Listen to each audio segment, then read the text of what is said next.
Welcome, everyone. Now, more than 3 million pages of records by the U.S. Justice Department in a high-profile sex trafficking case has shed light on dozens of powerful figures allegedly connected to convicted sex offender Jeffrey Epstein, exposing links to political leaders, royals, diplomats, and corporate elites across multiple continents and their legal escapades with underage girls.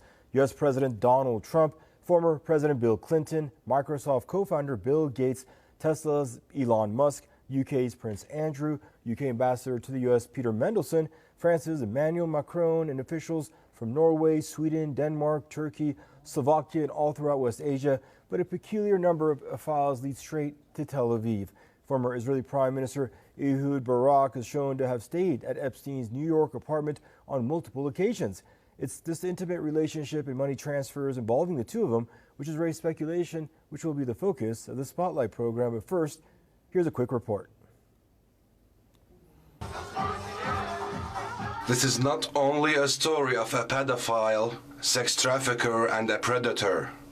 This is also a story of blackmail, power, and foreign influence. The explosive new FBI memo alleges not only that Jeffrey Epstein worked with Mossad, but U.S. President Donald Trump was even compromised by Israel, with Jared Kushner described as the real brains behind the operation. The claims are fueling a firestorm. The memo links Epstein directly to former Israeli Prime Minister Ehud Barak, a former military intelligence chief who visited Epstein's home dozens of times. These revelations come as pressure builds from Epstein's survivors and U.S. critics, including Tucker Carlson, who openly questions if Epstein was running a Mossad blackmail operation. And moreover, it's extremely obvious to anyone who watches that this guy had direct connections to a foreign government. Now, no one's allowed to say that that foreign government is Israel because we have been somehow cowed. The memo also references Epstein's 2008 sweetheart plea deal, where prosecutor Alex Acosta was told that Epstein belonged to intelligence and to back off. This pattern of protection continues to date in order to keep the truth hidden. Your memo and release yesterday on Jeffrey Epstein, it left some lingering mysteries. One of the biggest ones is whether he ever worked for an American or foreign intelligence agency. The former Labor Secretary, who was Miami U.S. Attorney Alex Acosta, he allegedly said that he did work for an intelligence agency.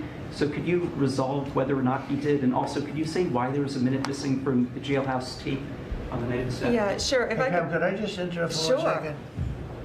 Are you still talking about Jeffrey Epstein? This guy's been talked about for years. The released FBI document provides official weight to long-circulating theories. It paints a picture of a compromised U.S. political system, where a convicted sex trafficker may have acted as a tool for a foreign ally's influence, raising grave questions about who truly holds power in Washington. He wasn't one of ours. So he was an American, which leads basically three options: MI6, Saudi, or Mossad. Yep. Which one would you choose? I guess Mossad, given his connection to Ghislaine Maxwell. The Justice Department and FBI have stated no further significant evidence will be released, a move that has only deepened public suspicion and demands for full transparency. For now, the official record contains a shocking allegation. America's most infamous predator was an asset of the Israeli regime. And now for our guests for the program. Joining us, Kevin Barrett, editor at the Veterans Today, joining us from Geneva.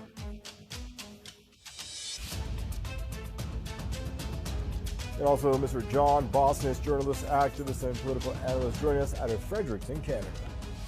Hello, gentlemen. Pleasure to have you both join us on our Spotlight program. Dr. Barrett, we'll start with you out there in Geneva. Good to have you. I hope you're safe and doing well. Your thoughts, please, on all the speculation that Epstein was some kind of intel operative that went on, and what went on his island has produced too many files and pictures, over 3 million in just this last release for it to be just one man's personal archives or chronicles or personal trove?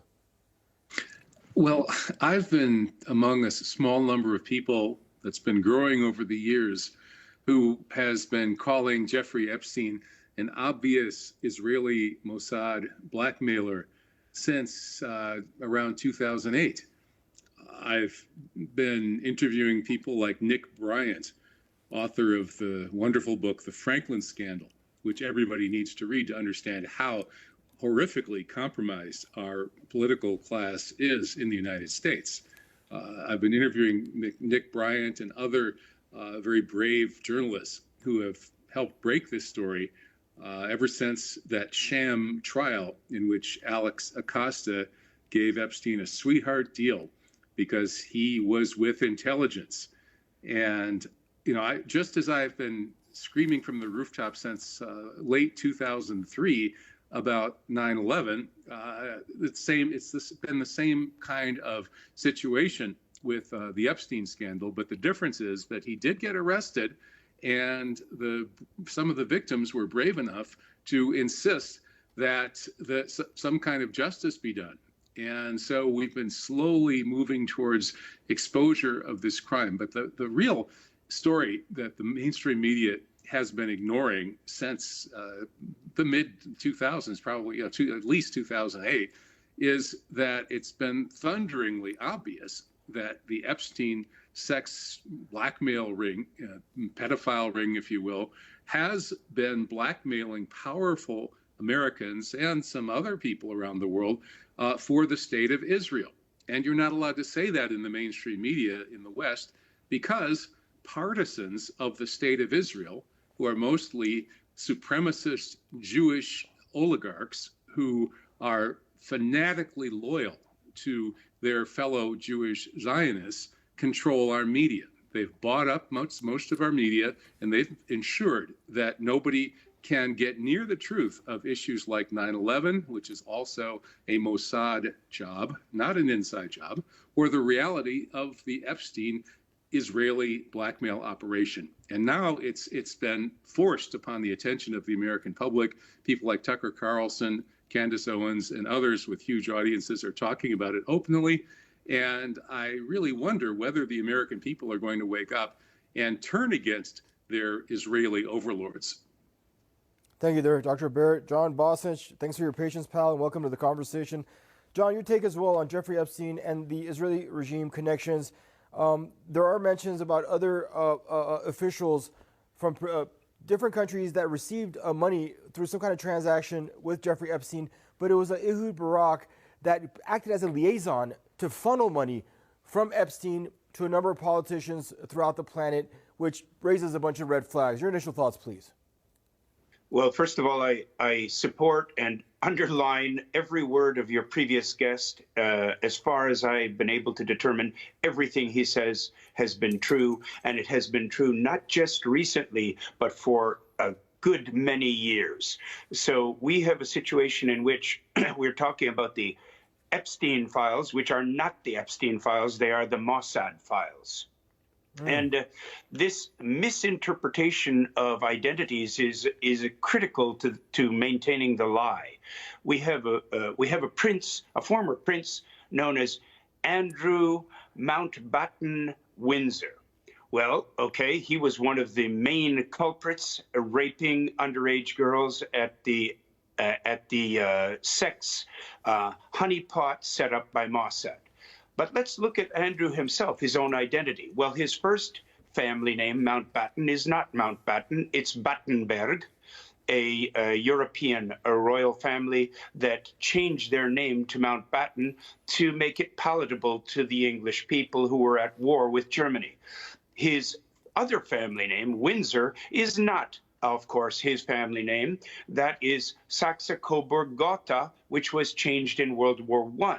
So you have a man who is no longer a prince. We know he's a rapist, and he has two family names which have both been changed. But that's no surprise because the Maxwell Mossad operation was founded by Ghislain Maxwell, the daughter of highly decorated, nationally celebrated Mossad super spy, Bob Maxwell. But of course, that was not his name. His name was Jan Binyamin Koch, and he had no English identity whatsoever. So you have an entire scenario of royals with fake names, bankers with fake names, but the name Jan Benjamin Hoch brings us back to the old German term Hochjuden, or high Jews. And these were the Jewish bankers who financed the bankrupt noblemen and aristocracy of Germany,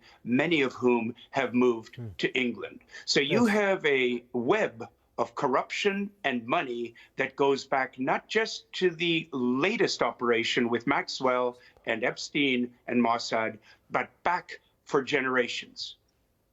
Thank you there, John. Now, Kevin, one email suggests that Russian opposition figure Ilya Ponomarev could replace Vladimir Putin, calling him an uprising organizer. Now, a separate message also stated that Ukrainian President Vladimir Zelensky was quote-unquote seeking help, and described him as being run by Israelis. Now, this is all according to Epstein's notes.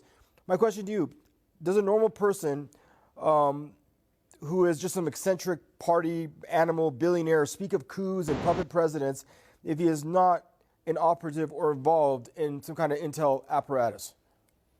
Well, that's one of the mind-blowing things about these files, because before, many of us had thought that Epstein was essentially just a guy that some Israeli intelligence people had spotted as a talented seducer of young females.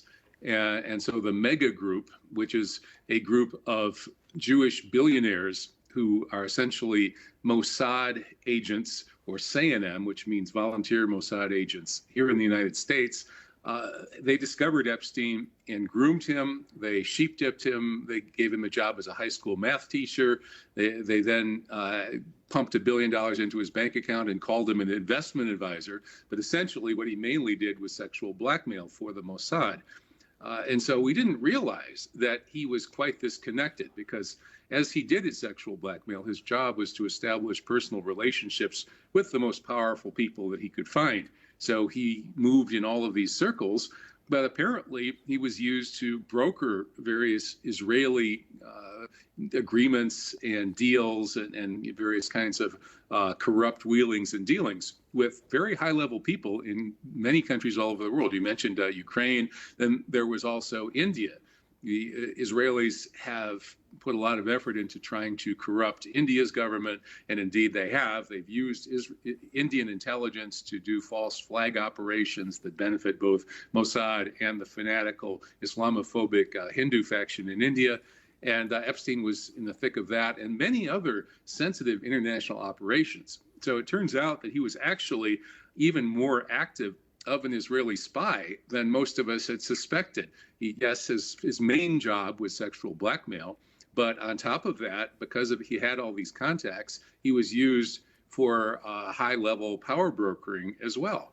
And so it's really kind of astounding that this is all being exposed at a moment when the state of Israel is trying to once again hijack the U.S. government to go into the West Asia region and wage a war on behalf of genocidal Zionist expansionism. That's why they blew up the Trade Center on 9/11, was to hijack the American military and go into West Asia and try to take out 7 countries in 5 years. Well, now they've taken out 6 in 25 years, and the 7th is Iran. Israel is pushing as hard as it can to try to hijack the American military once again and do its dirty work by having a war with Iran. And they're pressuring Trump, and suddenly all these files are being released. So what the agenda is here, it isn't entirely clear, but it's certainly interesting that this mega Mossad operation has been exposed at this particular historical juncture. Interesting stuff there. And John, I'd like to put same thing to you. Another interesting development in these emails shows Epstein Emirati business person Sultan Ahmed bin Suleiman discussing using former MI6 and Mossad agents to recover Libyan assets frozen after Gaddafi's downfall. I mean, what role does he, as supposedly a civilian, play in that? And other correspondence reveals discussions about projects in Somaliland, including water exports. So, yes, that's the same Somaliland Israel just recognized the sovereignty of, to the dismay of both Somali leaders and the global community for that matter. Again, what does this expose about who the heck Jeffrey Epstein was and basically what his whole get down was about? Well, once again, Jeffrey Epstein was an operative of Mossad. And the fact that he is apparently gone, they say he killed himself in his cell, although I've recently read reports that he was removed from his cell the day before. The fact of the matter is that these operations take place everywhere. The bankster organization that manipulates governments and makes democracy into a sham are active everywhere in the world that they can find a connection. And unfortunately, many people will do many things for money. We are now coming up to the 2000th anniversary of when Jesus Christ had to walk into the synagogue with a whip to drive the money changers out of the synagogue. It doesn't seem as if very much has changed since then, and I think that we're going to see a real confrontation here between the peoples and the nations that do believe in God, that do believe in moral principles, and those who will do anything for money, regardless of the cost to human lives and to reputations and to the political system itself. They have hollowed out and rotted out the entire Western political elite. Nice. And Dr. Barrett, as a U.S. citizen, people that under the Freedom of Information Act, they have a right to, as a citizen, to know what their government does. Federal agencies, and I just Googled Freedom of Information Act summarized, says it's often described as a law that keeps citizens in the know about their government. Federal agencies are required to disclose any information requested under the FOIA unless it falls under one of 9 exemptions which protect interests such as personal privacy, national security, and law enforcement. This huge redaction we're seeing of the Epstein files, obviously they're going to invoke the parameter under national security. What kind of a tell is that in and of itself? Well, you're absolutely right. The FOIA, Freedom of Information Act requests around Epstein have been going on for a long time, and very little has ever been released. Then in November, some very brave American congressmen, led by the great Thomas Massie, forced the issue and passed the Epstein Files Transparency Act. And that law mandated that by a deadline that, as I recall, was late December, all information that the government held on Epstein had to be released by law, and not releasing it would be a criminal act. And of course, they didn't comply. They released a small fraction before the deadline. Then they released some more like a few weeks after the deadline. And now here we are a couple of months almost after the deadline. Well, maybe a month and a half, I guess. And now we've got almost half released. And if this is the half that they are going to release, it really makes you wonder what's in the other half, because in this half we have multiple references to murdering children, torturing children, to all just the most obscene horrors you can even imagine. Trump, of course, is implicated in much of this. The famous Katie rape case, in which Trump allegedly raped a 13-year-old who was very credible. Her lawyers all believe her. They're still there. But she ended up being terrorized into taking a non-disclosure agreement. It turns out that large numbers of these victims ended up signing non-disclosure agreements, and the government had no interest in prosecuting these horrific crimes, which again go all the way up to murder and all kinds of threats of murder. And so I'm wondering what's going to happen to the other half of the files and what in the world could possibly be in them. But at this point, I think the American people need to take it on themselves to get justice here. And if the authorities aren't going to just arrest all of these people who have any suspicious connections to Epstein and sort of, shake them upside down and see what falls out, then we need to have another French Revolution. Those authorities their heads need to roll. And, you can decide whether I mean that literally or figuratively. Appreciate that. And I want to put that same question to you, John, because this is one of the exceptional moments that we're seeing people from both sides of the aisle, Republicans or Democrats, even independents, doesn't matter what party you're from. Basically, American voters want to see accountability here. They want to see Trump's involvement in these files. They want to see what the files stand for. They're sick of the redactions. They want access. Why? Well, because they know there's more to the story than they've been allowed to see. This is a scandal that makes Watergate look like child's play. This is a scandal that goes not just into the White House, but we have to remember that the current Prime Minister of my native Canada was the chief bankster of Great Britain at the time that they seized all of the gold of Libya's Gaddafi. We know that we have current Mr. Lord Mandelson is now implicated in England. And if they got to Prince Andrew, then there's no doubt that they were in contact with the rest of the royal family. The royal family itself is in doubt here. And these festering wounds must be investigated. And we also have to find out who is it that made the decision to redact which items from the 3 million plus documents, because some of those redactions must have been made in the interest of the CIA, Mossad, and the people who perpetrated these crimes. There is no chance that the entire list of all the redacted data is just to protect the female victims. And in fact, some of the female victims have come out and said, I'm prepared to see my name in print if the perpetrators are all exposed at the same time. And that's what needs to be done. There needs to be an ongoing investigation, and we really need to show the world who these people are, how they got power, how they use power to rape and murder around the planet, and how we have to get ourselves out from under their control. Thank you, John. It seems like we have about a minute and a half left. I guess we'll put one last question to you, Dr. Barrett. And one more interesting fact, and I don't mean to be redundant, but about Epstein and former Israeli Premier Ehud Barak. When everyone went running for cover, Barak is mentioned in the newly released Epstein documents corresponding on multiple occasions after Epstein was convicted for sex crimes in Florida in 2008, meaning it was that pressing, Dr. Barrett, that it was worth the exposure to settle one last time. What do we discern from that, from Ehud Barak taking that risk to contact a man that's already been convicted?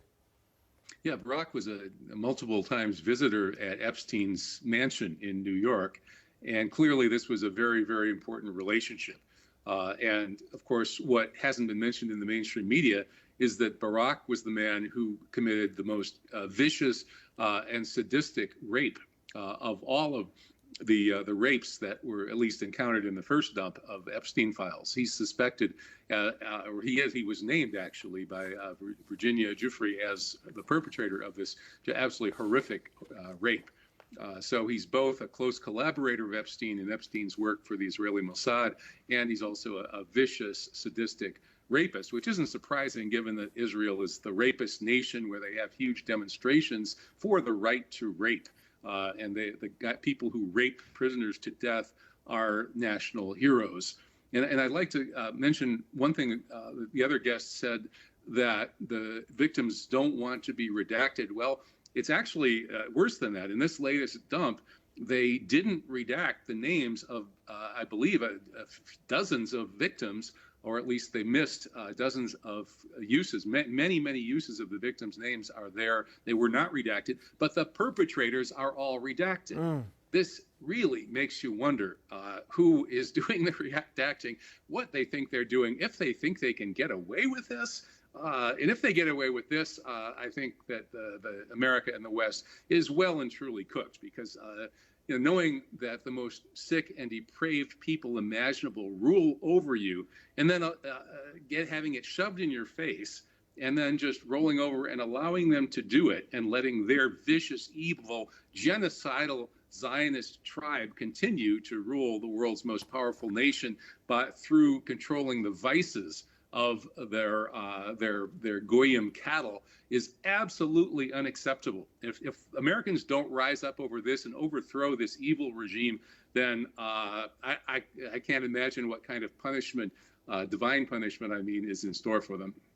All right, gentlemen, thank you both for joining us. And to your point, Dr. Barrett, 43 names, victims' names, 20 of them underage at the time that they were victimized. I want to thank you both for joining us in the program. Always a pleasure to have both of you on. John Bosnich out of Fredericton, Canada, Dr. Kevin Barrett there joining us from Geneva. And viewers, this brings us to the end of your Spotlight program. Thank you for tuning in. Goodbye for now.